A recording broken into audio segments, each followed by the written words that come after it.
Agora o Jornal do Almoço vai começar falando de saúde. A gente vai vai mostrar para vocês a partir de agora um drama que vive a família Seu Virgílio. Ele está no Jornal do Almoço de hoje por conta de uma história de doença em família. A mulher dele e 5 dos 8 filhos têm ou tiveram esclerose múltipla. Pois é, uma doença autoimune, ou seja, o próprio sistema imunológico do paciente ataca e destrói tecidos saudáveis do corpo. Eu fui até a casa do Seu Virgílio para ver a situação da família. Acompanhe. A rotina do Seu Virgílio se resume em cuidar dos filhos, Abraão e Paulo. O Abraão tem 42 anos e o Paulo tem 41. Os dois tinham uma vida normal até os 20 e poucos anos, quando começaram a perder os movimentos do corpo. Os músculos foram atrofiando e eles foram parar em cadeiras de roda. Além dos dois, outro irmão também tem a doença, mas não quis que fizéssemos imagens dele. E outros 2 já morreram com o mesmo problema. Como a doença não tem cura, o Seu Virgílio tenta cuidar dos filhos do melhor jeito possível. Nós demos uma comida bem picadinha, né? No liquidificador. Vem gente aqui, né? Eles veem que a gente tem necessidade. Na igreja ali, aí um se comunica com o outro e eles vêm, né? Traz um sacolão, cesta básica, traz leite. Além do Virgílio, os filhos também são aposentados, mas muitas vezes o dinheiro não chega para pagar as despesas com alimentação, fraldas e outros gastos da casa. Eu só ganho um salário cada um, isso vai tudo na luz, água e assim, né? Tem que pagar também a alimentação, né? Aqui é o quarto onde os meninos dormem. O espaço é bem pequeno, né, Seu Virgílio? As camas também já estão em más condições. O espaço é bastante abafado com esse calorão que tem feito. A gente está suando aqui, é muito calor mesmo. O que precisaria? O senhor pede ajuda para as pessoas para... Ajuda para abrir aqui atrás, né? Para abrir lá atrás, para levantar, sei lá, né? Tá tudo parece um forno aqui. E aí se bate, é muito calor, né? E é por isso que a doença se agrava cada vez mais, né? Não dá para... O ambiente não está apropriado para isso. O eles. ambiente não tá bom. E condições para fazer isso o senhor não tem? Eu não tenho, né, condições. Aí eu pediria, assim, para alguma pessoa bondosa que pudesse me ajudar com material de construção, né? Para abrir lá atrás, né? Tudo. Precisa de colchão mais confortável, né? Consertar as camas, tá tudo arrebentado as camas, né? Situação bem complicada, bem né? Difícil, né? Realmente bem difícil. A Associação Brasileira de Esclerose Múltipla estima que 35 mil brasileiros tenham a doença. E em cada paciente a doença pode atacar numa intensidade diferente. Sendo assim, as consequências também mudam de uma pessoa para outra. Pois é, e o exercício pode ajudar a, pelo menos, retardar os sintomas. Olha só o exemplo que a gente descobriu. A gente acha que você já ouviu falar dela. Olha só. Hoje a Nayara é personal trainer e atleta de fisiculturismo. Mas antes de praticar o esporte, em 2009, teve a primeira crise e precisou ficar vários dias no hospital. Eu estava dormindo, ao acordar, eu percebi que eu estava com a minha visão turva, estava sem coordenação motora, né? Tanto é que eu cheguei a cair na cama novamente e aguardei mais um pouco, né? Dormi mais um pouco e vi que os sintomas não estavam passando, né? Então fui até o hospital e foi diagnosticado, né, que era esclerose múltipla.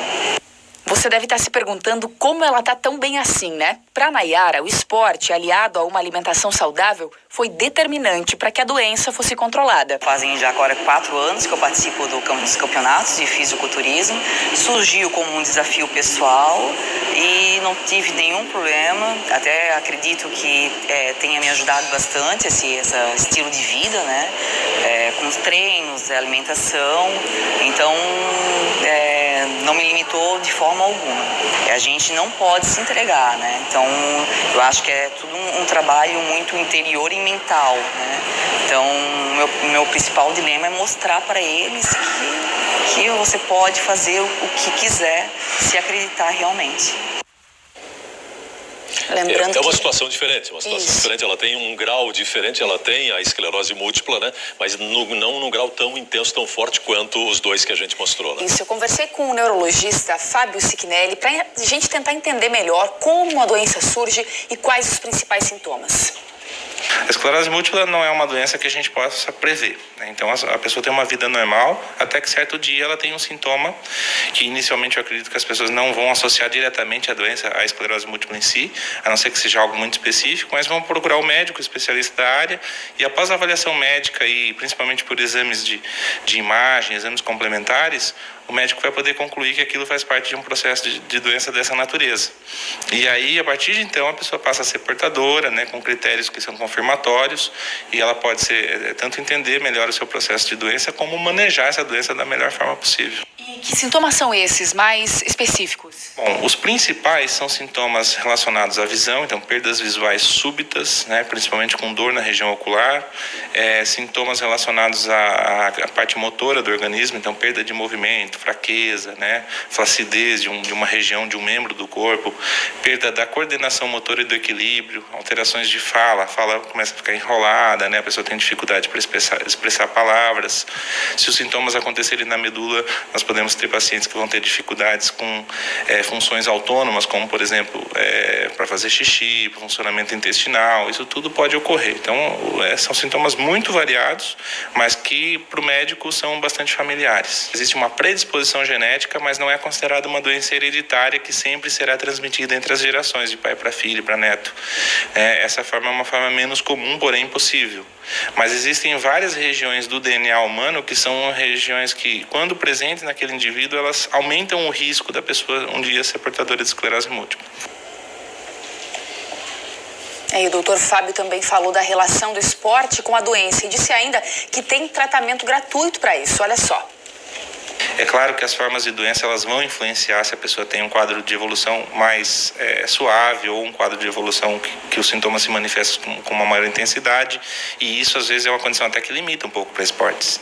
Mas, de um modo geral, nós recomendamos que a pessoa se exercite com frequência, que ela faça alimentações saudáveis, que ela tenha, né, um perfil de saúde psicológica, mental também dentro de padrões razoáveis, e muitas vezes o esporte é caminho para isso, que ela se exponha ao sol, que ela faça essa atividade ao ar livre, longe de poluição, longe de fatores que possam ser degradantes.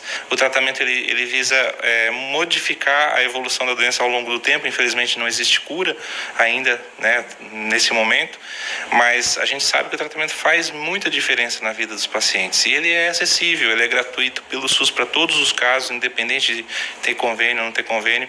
O tratamento é de acesso universal. O que precisa é buscar o caminho correto, né? Então a gente recomenda para que, sendo portador ou tendo alguém da família, busque orientação ao menos com os grupos aí de tratamento. Lembrando que a doença ela ataca de diferentes formas, né? Exato. Para as pessoas a intensidade é diferente. E a gente mostrou a situação bem complicada, né? Que o Virgílio está passando com os filhos, Bem toda a complicado. família. Caso você queira ajudar, o telefone dele é o 99214-4225. Vamos repetir, ó, tá ali, ó, 99-214-4225. Toda ajuda bem-vinda.